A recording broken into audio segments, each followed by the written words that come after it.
everybody, it's Kate. I want to talk to you today about storytelling and the power of telling your story. There are a couple objectives for this quick share. The first is really to be thoughtful about how you are connecting to others. And I'll tell you a little bit about my journey of telling my story. And it also is important to, I think, as we grow and change and have new experiences, revisit the story that we tell about ourselves. So I'm sure you have had a time where someone said, "Hi, tell me about yourself. What's your story?" Maybe that's not exactly what they said, but they want to know where you came from or what brought you to this place that you are at with them. And I had this aha moment around this idea of our story about a year and a half ago in Baltimore, Maryland. I was at a social innovation conference with one of my good friends, and there was a keynote speaker who is a professional lacrosse player, so a professional athlete, who had opened a foundation. And he said when he would go around his first year and talk to people about his foundation, he had to figure out how to tell his story and make it relevant and be able to connect to many different people as he launched his this new philanthropy initiative. And as he's talking about how he worked on his story, I had a huge aha moment that I was telling my story all wrong. So I'm going to tell you the story that I used to tell about who I am and why I'm here. And then I'll share with you how I evolved it, and hopefully this gives you some insights around how you tell your story, how you connect to people, and especially when going to new places, new cultures, meeting new people, it's really powerful, the impression of a story. So when people would ask me a couple years ago, "Kate, who are you? What's your story?" I would say, "My name is Kate, and I grew up in Maine in a really small town in this beautiful part of the northeast part of the United States. And I grew up in the middle of the forest and the lake, and growing up like this in a community like I did made me just fall in love with nature and really value our natural environment. And that's why I am working to support sustainability and environmental conservation, why I love hiking. It's really about who I am. And that's what brings me here today." So that was my old story. It's true. I was born or grew up in Maine, in the middle of the forest and the lakes. But let me share with you how I've changed my story, and I'll see if you can see a little bit of the difference. So now when people ask me, "Kate, where did you come from?" or "Why are you here?" I say, "My name is Kate, and I grew up in a really small town with one traffic light in rural Maine.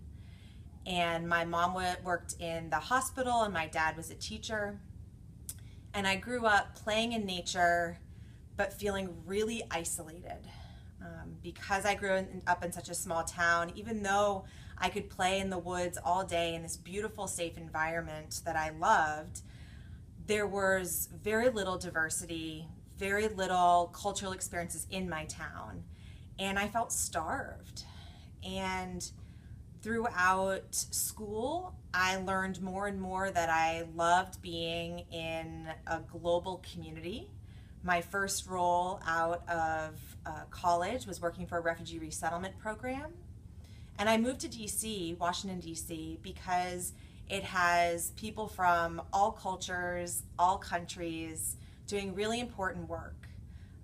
And I've been able to work for environmental conservation alongside Africans and folks from China and even people from big cities here in the US.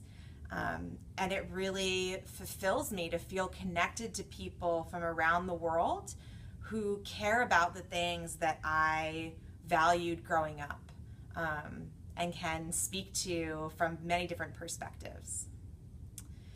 So that's really how my story evolved. Although it is true that I grew up in a beautiful nature environment, that was lovely, but really my challenge, my driving force is connecting to others and wanting to have a diversity of opinions, experiences, just new people around me. That's really what's driven me throughout my personal and professional life. And I'm lucky to be in a place where I can hang out with people from many different places, go hiking with them, and really enjoy developing my story further based on those experiences. The other thing that I would say about telling your story, and I did this a little bit because I know it's IDDS that I'm speaking to, but you also want to understand your audience a bit. You want to be able to connect with them, and there's an opportunity in telling your story to either share similar feelings, challenges, or joys, so that there's a way to connect with your audience through your story. So when I'm at a corporate setting and I tell that story, I talk about how I worked across every sector in my quest to connect to different people. When I'm meeting with a teacher, I talk about how my father was an elementary school teacher and my mom worked in a health center in a high school, and that when I moved to DC to connect with people, I worked in healthcare consulting. And there are different ways in which you can shift your story and its focus to be able to better connect with your audience. And I'll just say it's always a work in progress, right? Storytelling is an art form, not a science, in my opinion. And there's a lot of value to be able to just sit down and talk and hear other people's stories as well. So I hope me telling my story and talking a little bit about the evolution of my my life vision is helpful. I hope this gives you a few minutes to reflect on how you tell your own stories. And I hope we just continue to get better and better at it together.